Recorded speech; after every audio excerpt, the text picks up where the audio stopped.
Você tem tudo o que você planejou ter e mesmo assim tem dias que acorda e sente que falta algo, que você não consegue saber o que é? Eu sou Fernanda Brita, sou psicóloga, psicanalista, neuropsicóloga e converso aqui sobre as tretinhas da cabeça. E eu te juro, sem rodeio e sem julgamento. É como se você tivesse o que planejou ter. Não tô dizendo que tem tudo, ninguém tem tudo, mas tem o suficiente para que se alguém de fora olhar para sua vida, vai dizer que você deu certo. Tipo a carreira que você trabalhou para construir, o relacionamento que você sempre quis, a casa, talvez você tenha filhos, o reconhecimento profissional que veio com esforço, mas veio. E você nunca fala isso pra ninguém, porque pode soar ingrato, problema de rica, soa como se você não soubesse ser feliz, mas tem dias que você acorda e sente um vazio. Não tristeza aguda, não dor que tem nome, vazio. Uma sensação confusa de que algo tá faltando que você não consegue nomear. Como se você estivesse cumprindo um roteiro que foi bem escrito, mas que não é completamente seu. Você sente vergonha disso, né? Porque como pode estar insatisfeita quando você tem tanto? A gratidão é real e importante e não apaga o vazio. As duas coisas podem existir ao mesmo tempo. E quando elas existem, o vazio está tentando te dizer algo que a gratidão não consegue silenciar. Viktor Frankl foi um psiquiatra austríaco que sobreviveu a 4 campos de concentração nazistas. Ele construiu, a partir dessa experiência, uma das abordagens mais importantes da psicologia do século XX. A premissa central é que o ser humano tem uma necessidade fundamental de sentido. Não de prazer, não de poder, mas de sentido.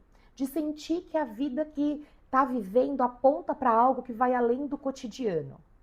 Frankl descreveu o que chamou de vácuo existencial. A sensação generalizada de vazio, tédio, falta de propósito que se instala quando a pessoa está vivendo sem um senso claro de significado. Ele observou que esse vácuo se manifesta frequentemente em pessoas que têm as condições externas de uma vida boa, mas que por alguma razão não estão conectadas ao que torna aquela vida significativa para elas.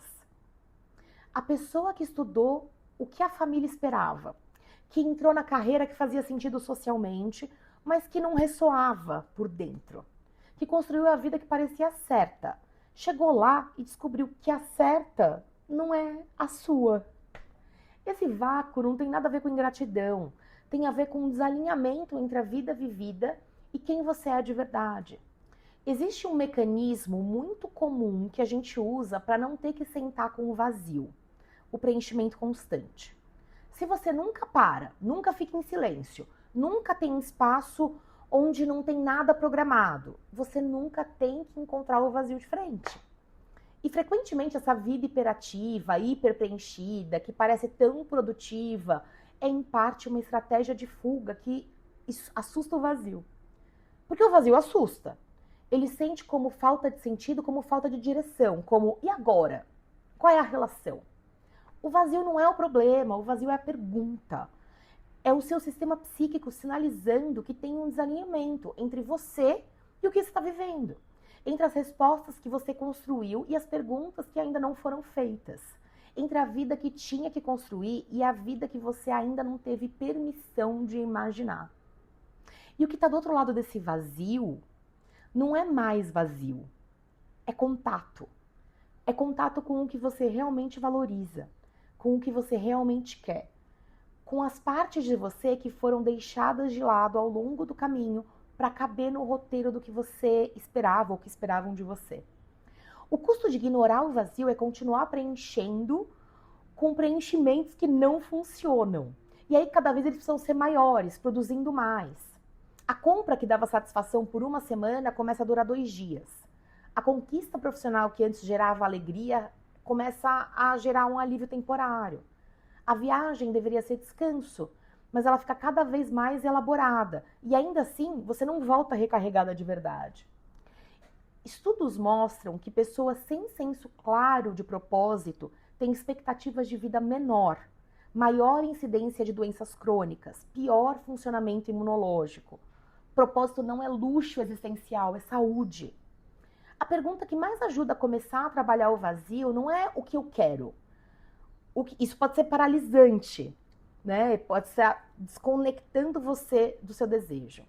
A pergunta que abre caminho é: quando foi a última vez que você se esqueceu do tempo? O que você estava fazendo quando as horas passaram sem você notar? Quando você estava tão presente em algo que o resto do mundo sumiu por um tempo? Essa resposta quase sempre aponta para algo real sobre você, sobre o que te move de verdade, não o que deveria te mover, não o que impressiona, mas o que ressoa dentro de você. O que você abriu mão de ser quando escolheu a vida que tem? Sem julgamento, sem ai, deveria ter feito diferente, só com curiosidade. Existe algo que ficou pelo caminho que você acha que deveria ser vivido? Essas perguntas não têm respostas rápidas. São perguntas que se trabalham ao longo do tempo, frequentemente com um suporte terapêutico. Até porque as crenças sobre o que você tem direito de querer são algumas das mais enraizadas, as mais difíceis de examinar sozinha. Mas o caminho começa por uma decisão, de parar de preencher o vazio antes de ouvi-lo, de ficar com ele por um tempo suficiente para entender o que você está tentando dizer, ou o que o vazio está tentando dizer. E se você acha que tem espaço aí para um apoio, porque sozinha está muito difícil, procura a gente. Muita gente quer cuidar da sua vida, mas a gente estudou para isso. Beijo!